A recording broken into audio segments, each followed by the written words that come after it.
370 के प्रोटेक्शन जो हमें इस कॉन्स्टिट्यूशन ने दिए थे, आज मैं इस मंच से मंच के अंदर सवाल करना चाहता हूं, क्या आपको कभी भी यह सोचने का मौका दिया गया? क्या आप ये सवाल करें कि क्या 370 पाकिस्तान के कॉन्स्टिट्यूशन ने दिया था? अब नीट पेपर लीक मामले में स्टेज पर से धारा 370 हटने का भी विरोध स्टार्ट हो गया है, जो कि ये नया नहीं है, मेरे लिए तो नया नहीं है, लेकिन हाँ, जिन्होंने अपनी आंखें बंद कर रखी है और जिनको ये लगता है कि वो प्रोटेस्ट नीट पेपर के लिए हो रहा है, उनको अपनी आंखें खोलने की ज़रूरत है और समझना चाहिए कि क्या उस मंच से स्टूडेंटों के पीछे ऐसी ऐसी एजेंडा चलाने वाले लोग क्यों पहुंच रहे हैं। सबसे पहले तो हम इस वीडियो में ये जानेंगे कि धारा 370 लगा क्यों था और उसे हटाने की ज़रूरत क्यों पड़ी और सुप्रीम कोर्ट ने उस पर क्या अपनी राय रखी थी।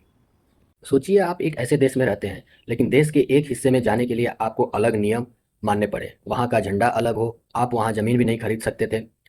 सुनने में थोड़ा अजीब लगता है, लेकिन साल 2019 से पहले भारत के जम्मू कश्मीर में ऐसा ही होता था और इस पूरे व्यवस्था के पीछे जो नाम था वो था अनुच्छेद 370। सवाल यह है कि इसे लगाया क्यों गया था और इसके हटने से क्या बदल गया। वीडियो आखिरी तक जरूर देखिए। यह कानून क्यों लगा था? कहानी शुरू होती है साल 1947 में, जब भारत आज़ाद हुआ। जम्मू कश्मीर के राजा हरि सिंह अपनी रियासत को आज़ाद रखना चाहते थे, लेकिन तभी अचानक पाकिस्तान के लड़ाकों ने कश्मीर पर हमला कर दिया। घबराकर राजा हरि सिंह ने भारत से मदद मांगी और भारत के साथ विलय पत्र पर दस्तखत कर दिया। लेकिन उस वक्त कश्मीर में जंग चल रही थी और हालात बहुत नाजुक थे।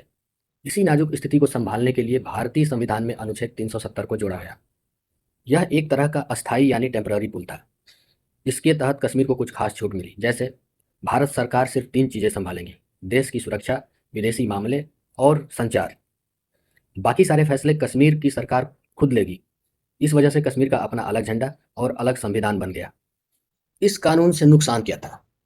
शुरुआत में तो सब कुछ ठीक था, लेकिन समय के साथ यह विशेष कानून कश्मीर के तरक्की में एक बड़ी रुकावट बनने लगा। पहला नुकसान, भारत के दूसरे राज्यों के लोग वहाँ ज़मीन नहीं खरीद सकते थे। बड़ी कंपनियां वहाँ नहीं जा सकती थी, जिससे कश्मीर के युवाओं को नौकरी नहीं मिली। दूसरा नुकसान, देश के कई अच्छे कानून जैसे सबको पढ़ाई का अधिकार, आरटीई या सरकारी नौकरियों में आरक्षण वहाँ लागू नहीं होते थे।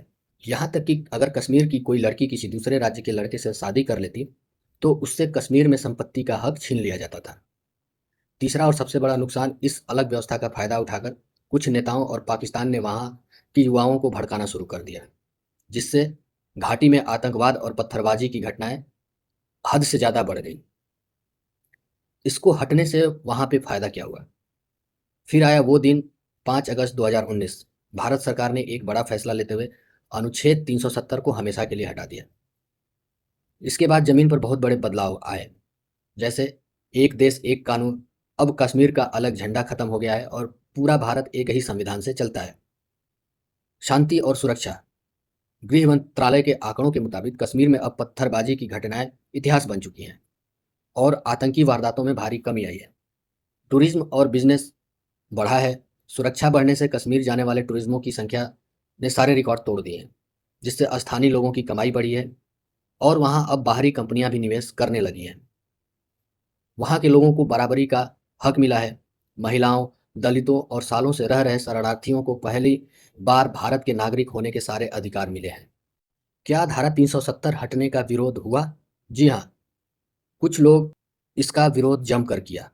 कश्मीर के कुछ अस्थायी नेता इसके खिलाफ थे और वो लोग सुप्रीम कोर्ट भी गए, लेकिन दिसंबर 2013 में सुप्रीम कोर्ट के 5 जजों की बेंच ने यह साफ कर दिया कि अनुच्छेद 370 सिर्फ एक अस्थायी व्यवस्था थी और सरकार को इसे हटाने का फैसला कानूनी रूप से बिल्कुल सही है। तो आप लोग खुद सोचिए, जो हर बात में गाली देने वीडियो में चले आते हैं, क्या नीट पेपर लीक में 370 का मुद्दा उठना सही है? क्या जो लोग संविधान की किताब दिखाते हैं, वो खुद सुप्रीम कोर्ट की जो याचिका की सुनवाई में जो उन्होंने जजमेंट दिया है, क्या वो लोग उस जजमेंट को नहीं मानते हैं? आप जो गाली देने वाले लोग हैं, आप खुद सोचिए कि आप देश को किस दिशा में ले जाना चाहते हैं।